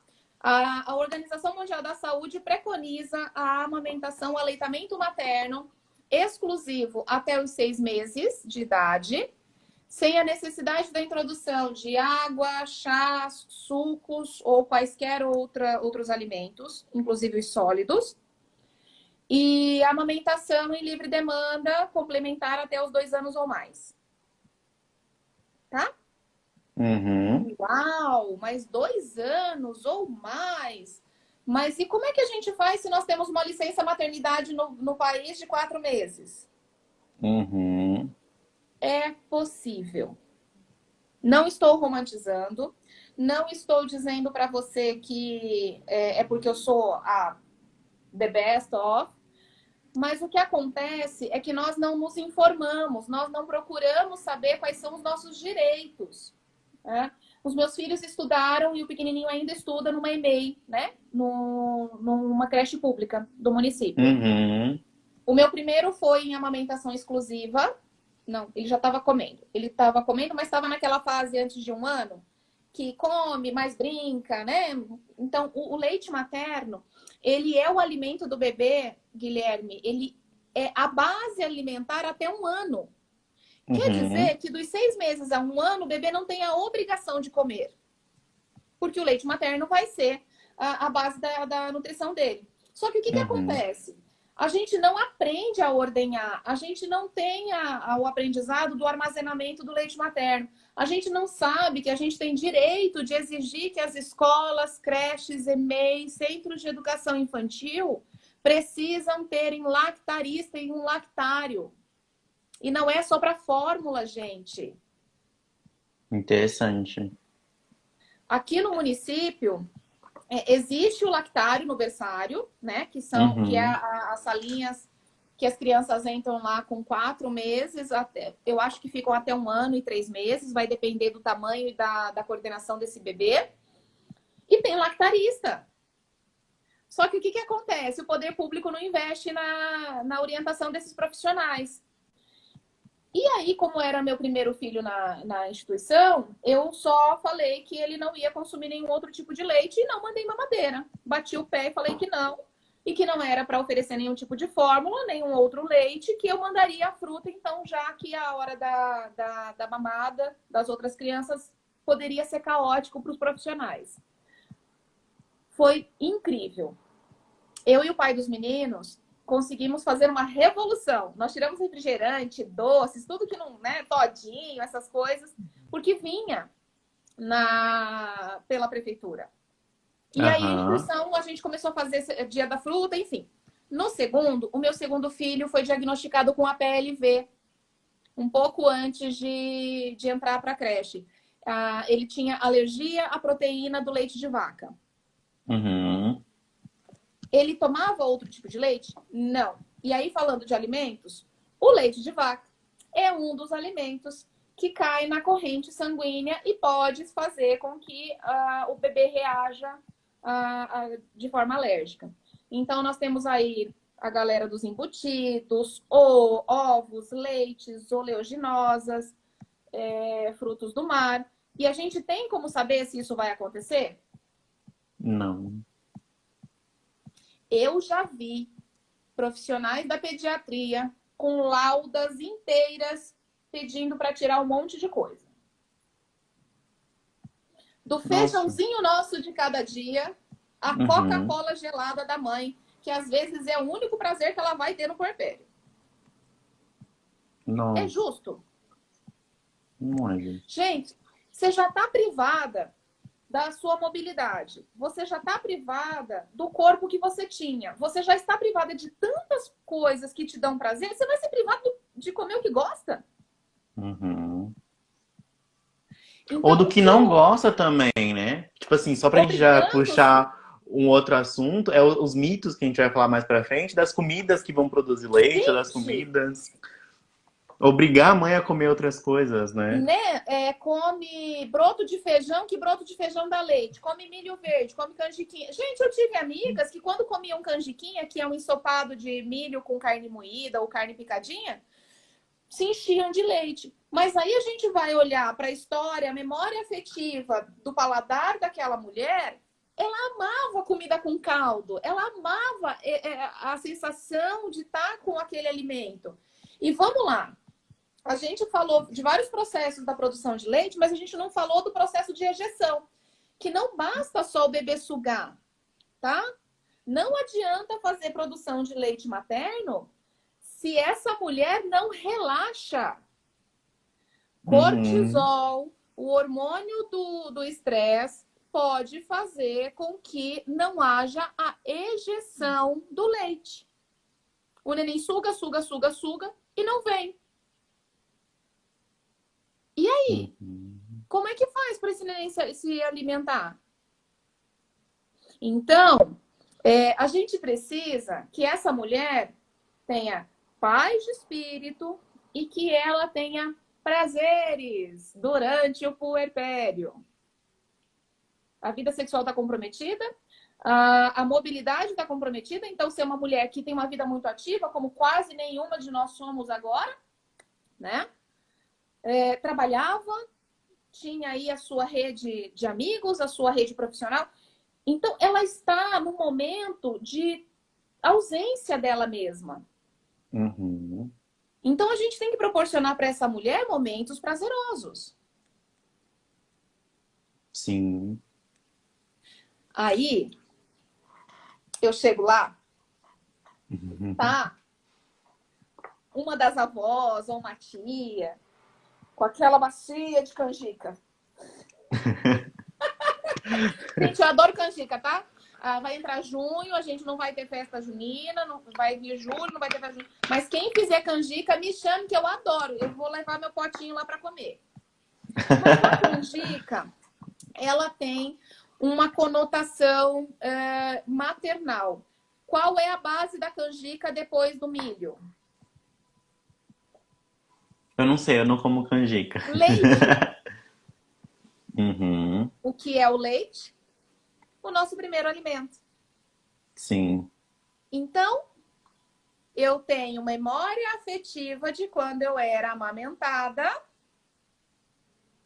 me sinto acolhida, me sinto amada, e aí eu relaxo. Minhas mamas enchem. Eu fico plena, né? Porque eu estou com todas as outras questões, teoricamente, em dia, e a coisa Uhum. flui.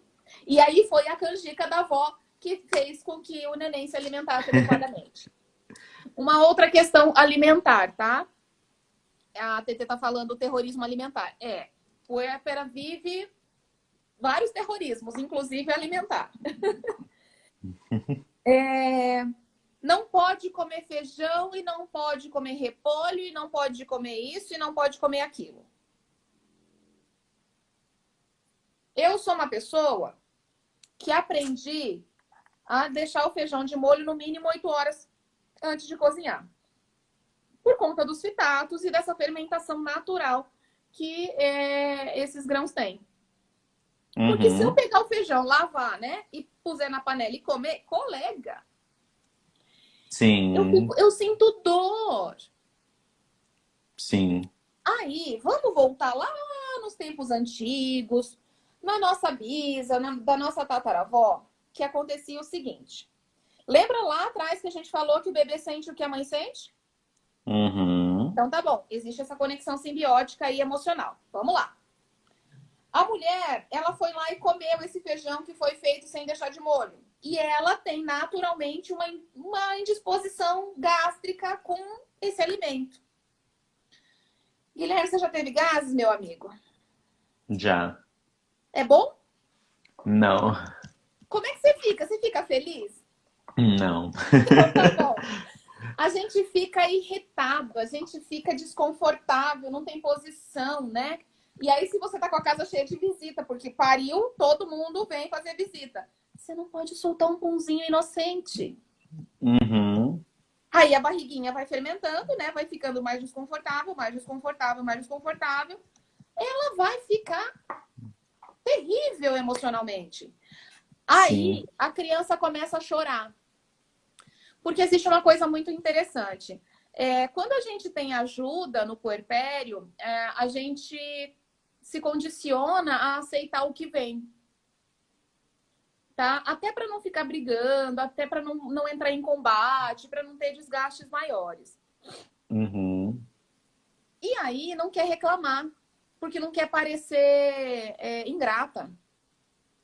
Então aceita o que vem, come o que tem, sabe? E com muita gratidão. E é real, tá, gente? A gente fica agradecida das coisas que vem pra gente quando a gente tá com o neném novinho. Mas necessariamente não tá confortável. E não fala, não Sim. verbaliza esse desconforto. Não falou, quem é que vai sentir o desconforto emocional? O bebê. Que vai fazer o quê? Chorar. E aí tá tudo bem. Ele tá com a barriga cheia, ele tá com a fralda limpa, ele tá com a roupa trocada, ele não tá com calor, ele não tá com frio. Todas as possibilidades foram sanadas, mas ele tá chorando porque ele tá com cólica. Porque a mãe Uhum. comeu feijão, coitadinha, e ele tá com dor. Não, quem tá com cólica intestinal é ela. Dá um Flagás pra coitada.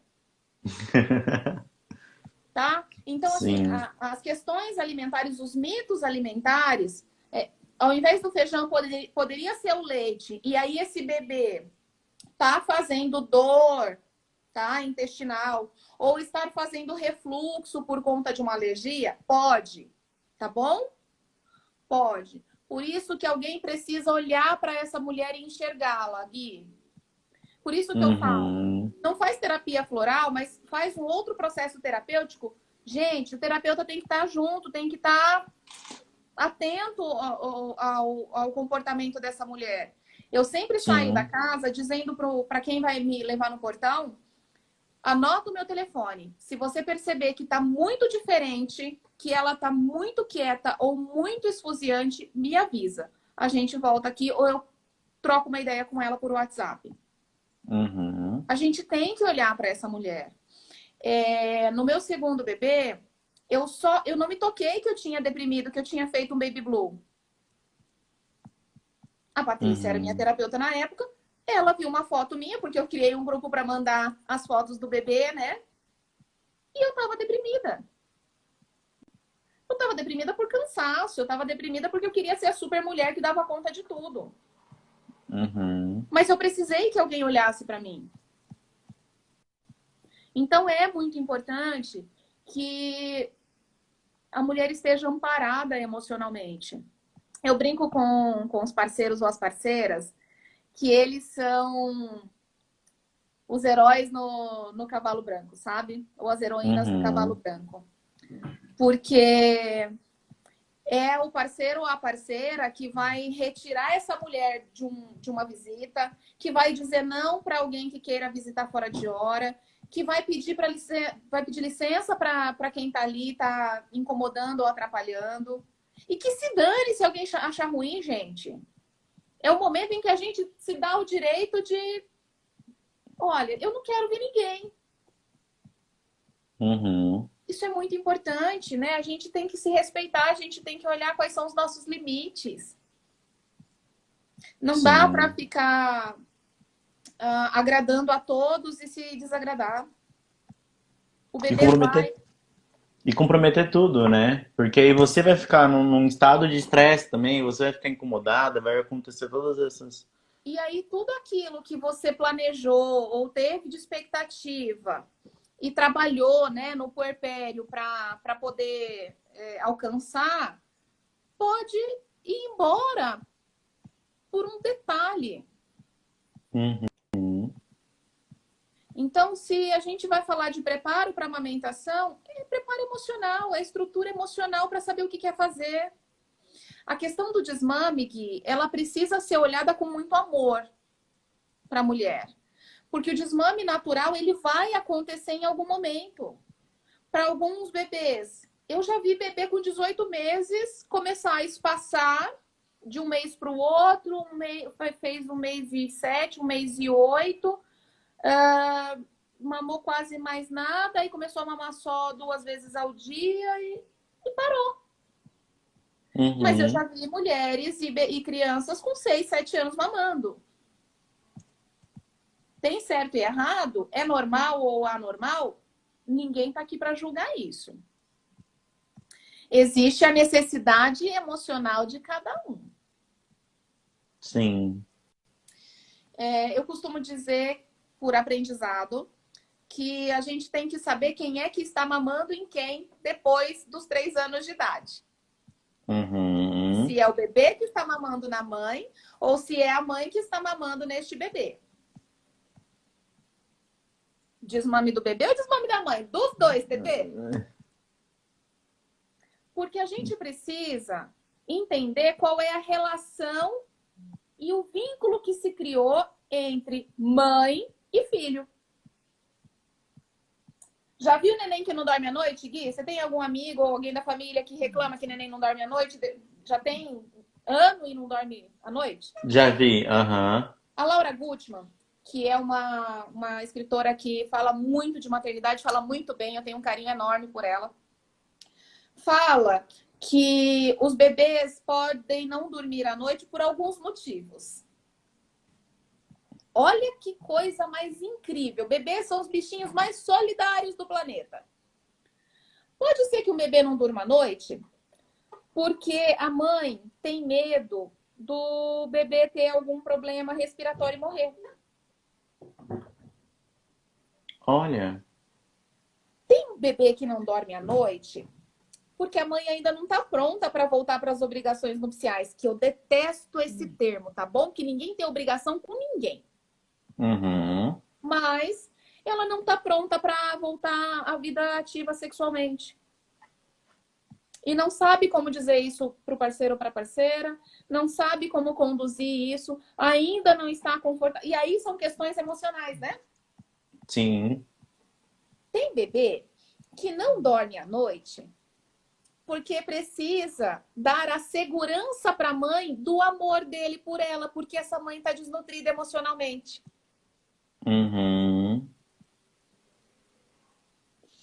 E aí, eu recebo no consultório pessoas me procurando para dar floral para o bebê. Porque o bebê não dorme à noite, ou porque o bebê mama muito, ou porque o bebê não sai do peito, ou porque o bebê não fica com outra pessoa. E aí eu tenho uma condução, tá? Até 7 anos eu trato mãe ou pai, ou mãe e pai, ou o cuidador mais próximo dessa criança. Por conta do vínculo. Até os 2 anos, obrigatoriamente, eu vou tratar mãe e bebê. Se existe a mãe, mesmo que não biológica, tá? Existe a construção do vínculo com mães adotivas. Por quê? Naturalmente, as crianças, os bebês, eles não vão fazer construções intelectuais sozinhos. Somos nós, os pais, quem ensinamos o mundo, as emoções, os medos, todo o contexto de mundo, de cultura, somos nós quem passamos para essas crianças. Sim. Portanto, o meu filho é o meu reflexo. Às vezes eu brinco com alguns pais que chegam e falam assim, gente, fulana tá parecendo um furacão. Aí a primeira pergunta que eu faço, como é que você tá? Você tá bem? Seu trabalho tá legal? Você tá satisfeito ou satisfeita com a vida que você tá levando? Porque às vezes o emocional dele pode estar um furacão, né? Gente, aqui em casa, eu tenho 2 crianças que sempre responderam muito bem aos meus estresses, aos meus problemas. Então, eles são os meus termômetros. Às vezes, eu não me toquei, eu tô me achando muito bem, muito centrada, muito legal, nananana, e alguém começa a desequilibrar. alguém começa a bater no outro, alguém começa a gritar, se jogar no chão. Aí eu tenho que dar uma parada e falar, opa, o que está acontecendo? Se eu me avalio, né? Ou se terapeuticamente eu tô legal, eu vou perguntar pro pai. E aí a gente tem que ter intimidade com aquela pessoa que a gente escolheu. Tá junto, dividir a saga de criar e educar pessoas, porque senão a gente não vai conseguir deixar para o mundo pessoas legais. Não, Carol, preocupa não, amor. Passa lá no consultório, a gente conversa. Porque assim, gente, como é que a gente vai ensinar afeto sem ser afetuoso? Como é que eu vou ensinar calma sem saber me acalmar? Não dá. Sim. É incoerente. É incoerente. É a mesma coisa que eu chegar para um paciente no consultório e eu sou a pessoa que bate nos filhos. Vamos lá. E dizer para os pais que, olha, vocês têm que usar disciplina positiva, comunicação... Ô, gente, se eu não faço isso, eu vou exigir que uma pessoa... Não tem como, né? Não tem coerência. Então, tudo que eu tô falando para vocês nessa hora e 40, basicamente eu experienciei, experimentei, refiz e debulhei. E é assim que funciona. E funciona. Mas precisa ter disponibilidade. Precisa ter a certeza de até que ponto você dá conta. Chegou no ponto. Ó, vamos lá. Ser realista, né? Não esperar que vai ser tudo maravilha também, né? Eu já atendi pessoas que já estavam satisfeitas com a amamentação, viraram para mim e falaram, eu quero desmamar. Vamos lá, eu sou a favor do desmame natural. Mas se alguém chega no consultório e fala para mim, eu não quero mais amamentar porque eu não estou mais feliz, você já falou pro bebê que você não quer mais dar mamar para ele? Não. Falei, então fala. Ah, mas coitadinho, ele vai ficar magoado. Não, vai ficar magoado de você estar dando peito para ele de mau gosto. E funciona. Eu não quero mais dar mamar. A mamãe está satisfeita, a mamãe já está feliz com o tempo que a gente tá mamando. Eu venho conversando com o Code desde os 2 anos e meio. Eu estava pronta para desmamar já com 2 anos e 6 meses, 2 anos e 7 meses. Mas, ai, é tão gostoso, mas também é tão mais simples nas doenças, gente. Tá? A Teta tá falando que funciona falar com o bebê. Funciona, né, Tereza? Tereza fez um desmame natural com o filho dela que foi lindo. Lindo de se ver. Porque a gente precisa ser honestos primeiro conosco e depois com eles. E o verbalizar, que é o princípio terapêutico, né? A Sim. fala estrutura o pensamento. Quando eu me ouço, eu consigo me compreender. Então, falar que eu estou me sentindo de determinada forma e de forma segura, de forma honesta, sabe? Direta, vai trazer para aquele cérebro em construção a compreensão. Pode não entender intelectualmente, tá? Pode não alcançar intelectualmente. Mas minha mãe tá falando uma coisa para mim, eu posso ficar segura então. Porque a mãe não é o centro de equilíbrio, não é o ponto de equilíbrio do bebê, da criança? Sim. Se o meu ponto de equilíbrio está com medo, eu vou morrer. Se o meu ponto de equilíbrio está desequilibrado, ferrou-se. O outro sumiu.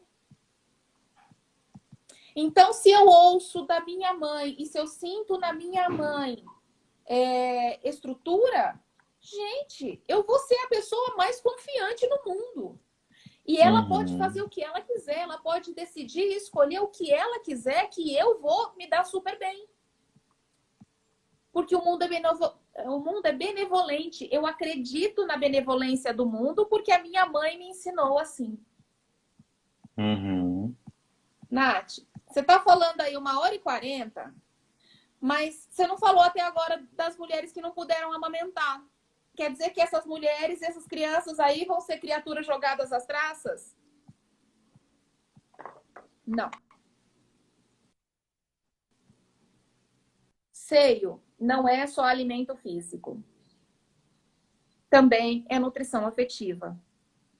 Mas ele precisa ser saudável. Tem uma frase muito pesada, mas muito real. Antes, uma mamadeira recheada de amor do que um seio doente. Sim. Então, a escolha de amamentar é de cada um.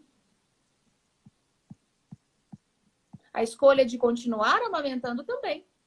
Não é o obstetra, não é o parceiro ou a parceira, não é o trabalho que pode conduzir esse desmame, que deve conduzir esse desmame. É a mulher, primeiro, e em acordo com o filho ou a filha.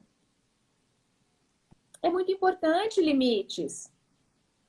E aí, como é que eu vou aprender sobre limites, ensinar sobre limites, se eu não aprendi a dar limites? Gente, eu não sabia sobre limites emocionais até fazer terapia floral. Sim. Eu era uma pessoa que dizia amém para tudo. E me danava, né? Porque a gente vai se dando, se esgotando e... Então, precisa se conhecer, precisa saber até onde dá conta de ir. E assim, não deu conta? Grita, pede ajuda, gente. E mostrar que tá tudo bem também, né? Que a gente não é super-herói, a gente não vai poder pegar essa síndrome de super-herói e achar que vai resolver tudo, Eu né? falo para as mulheres que têm uma composição parecida com a minha, porque eu sou a pessoa que vai até onde não tem mais, tá? Uhum. Eu falo pra gente tirar a roupinha de super-heroína, colocar num saquinho daqueles a vácuo e guardar. Uhum. Pede ajuda. Aceita a ajuda que vem. Esquece que alguém pode te julgar. Porque o julgamento ele vai vir independente de você fazer aquilo que você acredita ou não. Porque nasceu uma criança, nasceu o direito do outro de julgar a mãe. A família, as Sim. escolhas. Então, escolha por você. Escolha pela sua possibilidade naquele momento. Não é possível fazer qualquer pessoa feliz se a gente não estiver bem, se a gente não for feliz.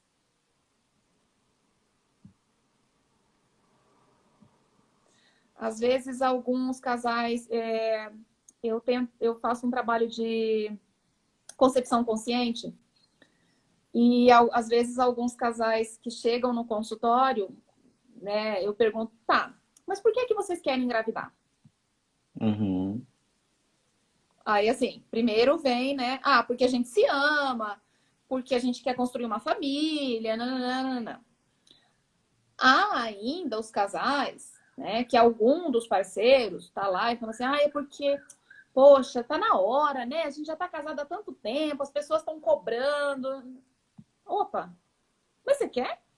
Vocês dois querem? Vocês estão na vibe de trazer uma pessoa para o mundo, de criar, de educar, de construir? Mas é que é natural, né, Nath? A gente namorou, noivou, casou, agora tem que ter filho. Não, ninguém tem que nada, gente. Ninguém tem que ter filhos. Ninguém tem que parir naturalmente porque é o correto, é o melhor para o bebê. Ninguém tem que marcar a cesárea porque o neném está sentado. Se não quiser, tem que procurar sim uma equipe, se for este o sonho, este o desejo genuíno. Ninguém tem que amamentar o seio. Ninguém tem que comprar uma mamadeira Mega Blaster se escolheu não amamentar. Ninguém tem que nada. A gente só tem que aquilo que nos faz feliz. Aquilo que nos traz satisfação. Mesmo que pareça uma escolha egoísta. Sim. É o nosso respeito, né? Acho que a gente estava falando quando a gente começa a estudar terapia floral, quando a gente faz um tratamento com. Não com a terapia floral, mas com terapias que buscam o nosso autoconhecimento, né? Que buscam a gente se aprofundar no nosso próprio respeito. a gente começa a delimitar esse respeito, a gente começa a delimitar esse campo de tipo assim, olha, até aqui é uma opinião minha e até aqui eu não quero mais, até aqui eu não quero que você invada. E tá ótimo, tá tudo bem fazer isso, né? Mas você tinha falado que você ia fazer desse jeito e agora você está mudando de ideia? Tô. Mudei. Mas por quê? Ah, Porque agora faz mais sim, sentido para mim. E tudo porque certo. sim, né? Acho que porque sim também, não precisa dar Não justificativa tem que para os dar outros, justificativa. né? Ô, gente, a gente não tem que explicar nada para ninguém, tá bom? Temos que assumir as nossas responsabilidades daquilo que escolhemos. Eu sempre falo isso. A escolha é Aham. livre, a consequência é certa. Exatamente. É isso que eu ia falar. Eu gosto de uma frase que fala muito bem isso. As escolhas são sempre suas. E as consequências é você que vai ter que arcar com isso. E Sempre. tudo As bem. escolhas e as consequências. O meu Né? namorado ele fala assim para mim: às vezes eu escuto você conversando com alguém e você fala, mas tá tudo bem acontecer. Gente, é porque realmente está tudo bem quando a gente faz a escolha. Uhum. Quando eu estou ciente do meu papel na minha vida, da minha estrutura, ei, ninguém me deixa triste. Sim. Ninguém é capaz de me fazer sofrer. Porque quando eu dou para o outro a obrigação de me fazer feliz, eu dou para ele o direito de me fazer infeliz. Uhum. E o nosso E papel com de filhos é a terapeuta mesma coisa. também. E o nosso papel de terapeuta também não é de julgar ninguém, né? A gente não pode falar, ó, tá Não, certo, ó, tá errado. A gente não tem não. esse papel. Eu tenho uma amiga que virou amiga depois do trabalho com a amamentação. E para ela é muito difícil lidar com a escolha das mulheres que não querem amamentar. Uhum. Ou que não dão conta de amamentar, ou que não tem essa vibe, entendeu? E eu sempre falo para ela, a escolha é de cada um. Ah, mas não é o melhor para o bebê? Tá, mas esse filho também escolheu essa mãe. Sabia dessa debilidade da mãe. E Uhum. mesmo assim aceitou vir. Ah, mas eu fico com dó do neném. Eu falo para as mães uma coisa, Gui, a gente não pontuou sobre isso. Não tenham pena dos bebês. Coitadinho, tá chorando. Coitadinho, coitadinho, coitadinho. Quem fala muito isso é vó, tá? Vó Uhum. chama muito neném de coitadinho. Ai, que dó. Ai, meu Deus. Não, não tenham pena. Lembra que é ser humano? Sim. Ah, gente, é falta de respeito ter pena das pessoas. É não acreditar na potência. Uhum. Não tenham medo de segurar os seus filhos, pais. A gente Mães, eles não quebram. agora está num movimento muito grande também da participação do pai, né? O Em exercício da uns- paternidade é imprescindível. Imprescindível para a Uhum. construção de um masculino saudável, né, na memória afetiva dessa criança. Sim. Eu posso dizer que eu tive a sorte de ter um parceiro na criação das crianças, de ter um parceiro na criação das crianças que se dispôs a paternar. A relação Uhum. sexoafetiva acabou, a relação romântica acabou, mas ele está aí fazendo a função dele. Coitado, até acho que é porque eu obrigo, coitado. Eu não tenho muita opção. Brincadeiras à parte, existe um movimento masculino de se fazer presente na vida dos filhos, desde a gestação, no momento do parto, né? E de apoio à mãe também, né? De apoio às decisões dessa mulher, gente. Porque vamos lá, para amamentar exclusivo até 6, 7 meses, porque introdução alimentar é um outro assunto que dá pano para manga, tá, Gui? Aham. Não é fácil, é uma doação, a gente acorda de madrugada. Gente, é importante a amamentação à noite. Aquela mamadeira maravilhosa da madrugada que algumas pessoas falam para dar para a criança dormir a noite inteira, pode acabar com a produção de leite. É na madrugada que a gente faz o pico de produção de prolactina. Então, a mamada da madrugada vai regular a produção do dia inteiro. Tá? Uhum. Então, essa doação à amamentação, à maternidade, ela precisa de parceria. Ela precisa de amparo.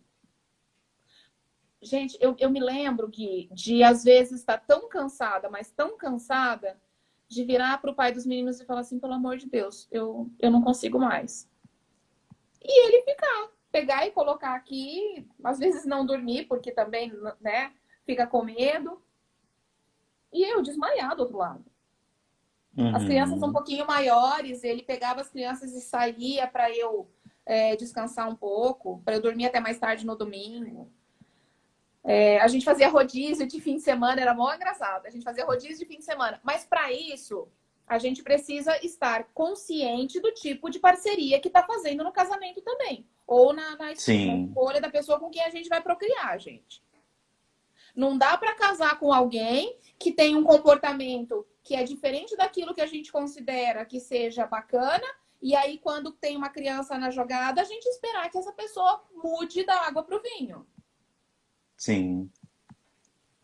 Não vai colar.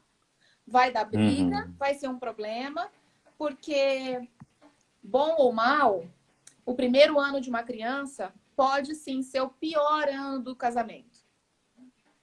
Da relação sexoafetiva, da relação romântica. Porque vai existir um intruso na história. Alguém que demanda atenção 24 horas.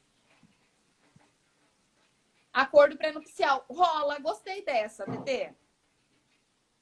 É importante a gente fazer os combinados antes das coisas acontecerem.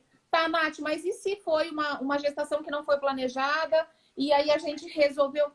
Aí eu acho que a gente tem que entrar com compaixão, terapia e muita paciência.